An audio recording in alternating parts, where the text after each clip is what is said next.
Hello student, स्वागत है आपका स्टडी टिप्स चैनल पे। तो इस वीडियो में क्लास 12 के हिंदी एग्जाम बोर्ड 2024 के लिए बहुत महत्वपूर्ण पॉइंट लेकर आए हैं, जो कि इस वीडियो में 35 नंबर का होगा। और पार्ट 1 ये है और पार्ट 2 दोनों मिलाकर हम 50 नंबर बिल्कुल पक्का करवा देंगे। और बोर्ड एग्जाम में आप जैसा कि जानते हैं कि इस बार 50 और 50 पूरे 100 नंबर का क्वेश्चन आएगा। तो इस वीडियो में 6 टॉपिक का एक ही वीडियो में हम बात करने वाले हैं। तो सबसे पहले हम बात करेंगे संस्कृत गद्यांश के बारे में, जो कि 7 नंबर का आता है। और संस्कृत गद्यांश श्लोक ये भी 7 नंबर का आता है। रस 2 नंबर का आता है, अलंकार 2 नंबर का आता है, छंद 2 नंबर का आता है और निबंध पूरे 10 नंबर का आता है। तो हम सबसे पहले संस्कृत गद्यांश के बारे में डिस्कस करेंगे। तो संदर्भ सहित हिंदी में अनुवाद करना है। तो आप यहाँ पर देख सकते हैं, ऐसे ही एग्जाम क्वेश्चन पेपर में आता है और इसी को अनुवाद करना होता है। तो गद्यांश में हमारा 3 क्वेश्चन होता है, जो कि सबसे पहले होगा संदर्भ। तो संदर्भ हम लिख लेते हैं। तो हमारा संदर्भ है प्रस्तुत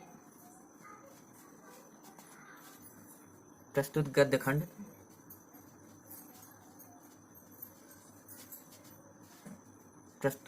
गद्य खंड हमारी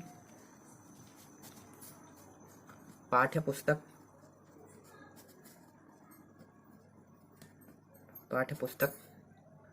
के,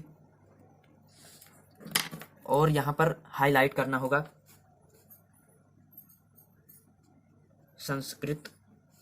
ऐसे आपको बोर्ड एग्जाम में लिखना है संस्कृत भाग, यहाँ पर हाईलाइट कर देना होगा और फिर यूज करेंगे फिर से हाईलाइट करना होगा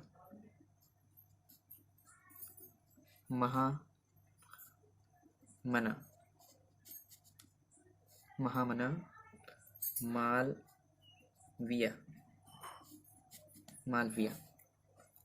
इसको भी इधर से काम लगा देना। फिर नामक पाठ्य से अवतरित है। तो स्टूडेंट, हमने पहले से अनुवाद कर रखा है, क्योंकि वीडियो लंबा हो जाता है अनुवाद करने में। तो यहाँ पर लिखा गया है कि महामना का अर्थ होता है महाबुद्धिमान।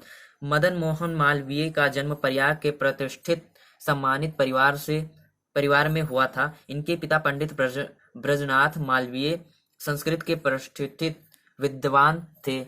इन्होंने प्रयाग में ही संस्कृत पाठशाला, राजकीय विद्यालय में पढ़ाना आरंभ किया। युवक मालवीय अपने प्रभावपूर्ण भाषण से मनुष्यों का मन मोह लेते थे।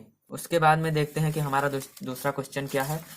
तो दूसरा क्वेश्चन हमारा है श्लोक है। तो सबसे पहले हम इसका संदर्भ दिखाएंगे। तो संदर्भ, प्रस्तुत श्लोक हमारी पाठ्य पुस्तक के संस्कृत भाग में संकलित सुभाषित रत्ननी पाठ से अवतरित है।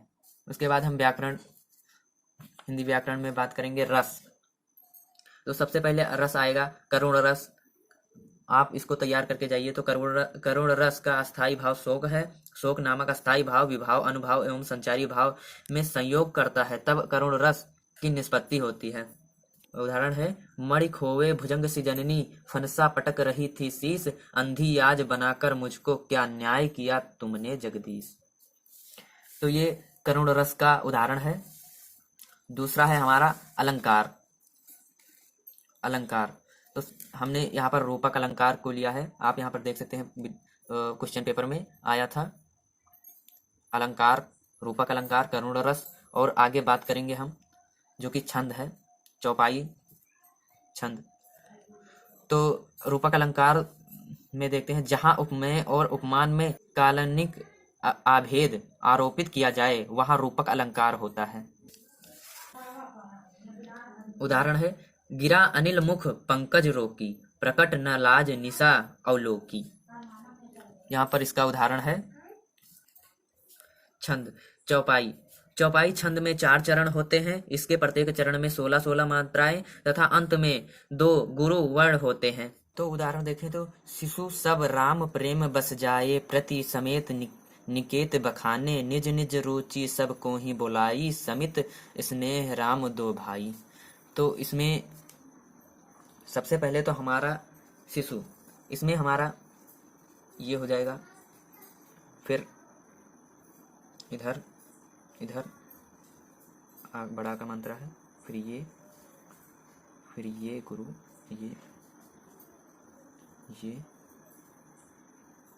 नहीं, ये होगा और यहाँ पर बड़ा का मंत्र है ये। उसके बाद में यहाँ पर हो जाएगा प्रति ये छोटी की मंत्र है तो ये होगा, ए के मंत्र है तो ये, और बड़ी की मंत्र है ये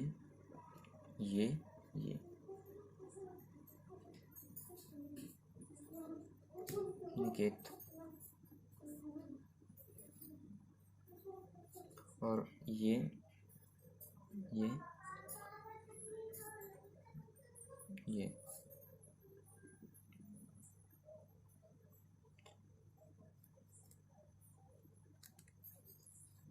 यहाँ पर निकट होगा, निकट बखाने। तो दोस्तों देख लें यहाँ पर 16 मात्राएं, तो यहाँ से इधर है, तो इधर से गिनेंगे 1 2 3 4 5 6 7 8 9 10 11 12 13 14 15 16। तो यहाँ से हो गया पूरा 16 मात्राएं। इधर देख लें तो 1 2 3 4 5 6 7 8 9 10 11 12 13 14 15, यहाँ पर 2 होंगी, ठीक है, 16 मात्राएं। यहाँ पर 16 मात्राएं हो गई। इधर भी देख लें तो यहाँ पर पहले ये होगा, ये यहाँ से भी हो जाएगा, इधर पूरा यहाँ हो जाएगा ये गुरु, इधर भी होगा गुरु,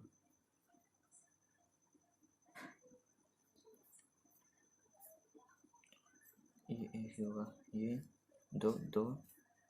इधर देख लेते हैं 2 2 4 5 6 7 8 9 10 11 12 13 14 15 16 मात्राएं यहाँ पर हो गई। इधर देख लेते हैं तो सबसे पहले हमारा एक ही होगा, एक और फिर 1 2 फिर 1 फिर 2 1 2 2 2 2 2 4 2 6 7 8 9 10 11 12 13 14 15 16, यहाँ पर 16 हो गई।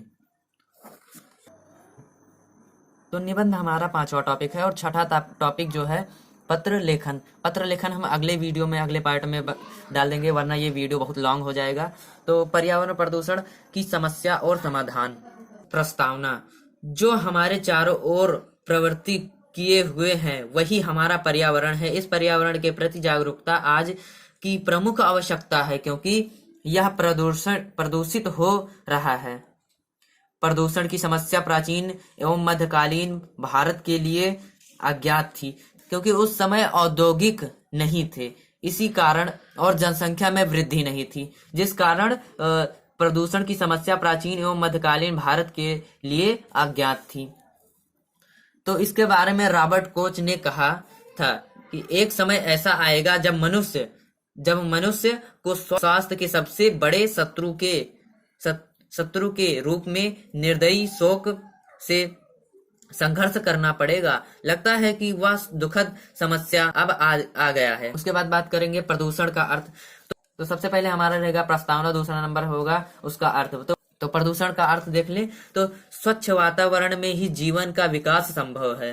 पर्यावरण का निर्माण प्रकृति के द्वारा होता है। पर्यावरण प्रदूषित हो रहा है। यह प्रदूषित वातावरण जीवधारियों के लिए अनेक प्रकार की समस्या हानिकारक होता है। जनसंख्या की असाधारण वृद्धि एवं औद्योगिक प्रगति ने प्रदूषण की समस्या को जन्म दिया है, और आज इसने इतना विकराल रूप धारण कर लिया है कि इससे मानवता के विनाश का संकट उत्पन्न हो गया है। इसके बाद में बात करें प्रदूषण के प्रकार। आज के वातावरण में प्रदूषण निम्नलिखित रूप में दिखाई पड़ता है। वायु प्रदूषण जीवन का अनिवार्य स्रोत है। प्रत्येक प्राणी को स्वस्थ रूप से जीने के लिए शुद्ध वायु की आवश्यकता होती है, जिस कारण वायुमंडल में इसका विशेष अनुपात होना आवश्यक है। जीवधारी सांस द्वारा ऑक्सीजन ग्रहण करता है और कार्बन डाइऑक्साइड छोड़ता है। देखा जाए तो अनेक हानिकारक गैस भर गई हैं जो फेफड़ों के लिए अत्यंत घातक है।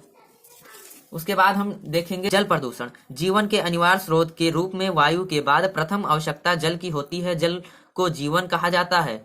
जल का स्रोत हमारी सदा निरा नदियां हैं। फिर भी हम देखते हैं कि बड़े बड़े नगरों के गंदे नाले तथा सीवरों को नदियों से जोड़ दिया जाता है। कचरा गंगा यमुना जैसी पवित्र नदियों को प्रदूषित करता है, सागर तक पहुंच रहा है। अब बात करेंगे ध्वनि प्रदूषण के बारे में। तो ध्वनि प्रदूषण आज की एक नई समस्या है। मतलब कि आज की ये नई समस्या है, जैसे कि मोटर कार, ट्रैक्टर, जेट विमान, कारखानों के सायरन, मशीनें, लाउड स्पीकर आदि ध्वनि के संतुलन को बिगाड़कर ध्वनि प्रदूषण करते हैं। तो आप इन सब चीजों को देखते होंगे, ये सब ध्वनि करते हैं, तो इससे भी पर्यावरण पे काफी प्रभाव पड़ता है। तो उसके बाद देखेंगे रासायनिक प्रदूषण। कारखानों से बहते हुए अवशिष्ट दृश्य के अतिरिक्त उपज में वृद्धि की दृष्टि से प्रयुक्त कीटनाशक दवाइयों और रासायनिक खादों से भी स्वास्थ्य पर प्रतिकूल प्रभाव पड़ता है। ये पदार्थ जल के साथ बहकर नदियों, तालाबों और अंततः समुद्र में पहुंच जाते हैं और जीवन के अनेक प्रकार से हानि पहुंचाते हैं। इसके बाद बात करेंगे प्रदूषण की समस्या तथा उससे हानियां। मतलब कि प्रदूषण की समस्या क्या है और उससे हानियां क्या हैं। निरंतर बढ़ती हुई मानव जनसंख्या, रेगिस्तान का बढ़ते जाना, भूमि का कटाव, ओजोन की परत का सिकुड़ना, धरती के तापमान में वृद्धि, वनों के विनाश तथा औद्योगिकीकरण ने विश्व के सम्मुख प्रदूषण की समस्या पैदा कर दी है। कारखानों के धुएं से, विषैली कचरे के बहाव से तथा जहरीली गैसों के रिसाव से आज मानव जीवन समस्याग्रस्त हो गया है। इसके बाद हमारा टॉपिक है समस्या का समाधान। आज विश्व का प्रत्येक देश इस और सजग है। वातावरण को प्रदूषित से बचाने के लिए वृक्षारोपण सर्वश्रेष्ठ साधन है। मानव को चाहिए वनों वृक्षों को कुल्हाड़ियों का निशाना बनाने के बजाय उन्हें फलते फूलते देखे तथा सुंदर पशु पक्षियों को अपना भोजन बनाने के बजाय उनकी सुरक्षा करें। साथ ही भविष्य के प्रति आशंकित होने से खेतों और वनों को कम ना करना पड़े। सो दोस्तों, हमने यहाँ पर सारा टॉपिक जितना भी हमने बताया था उसको क्लियर करवा दिया है। इस वीडियो को लाइक कर दे और सब्सक्राइब कर दे चैनल को।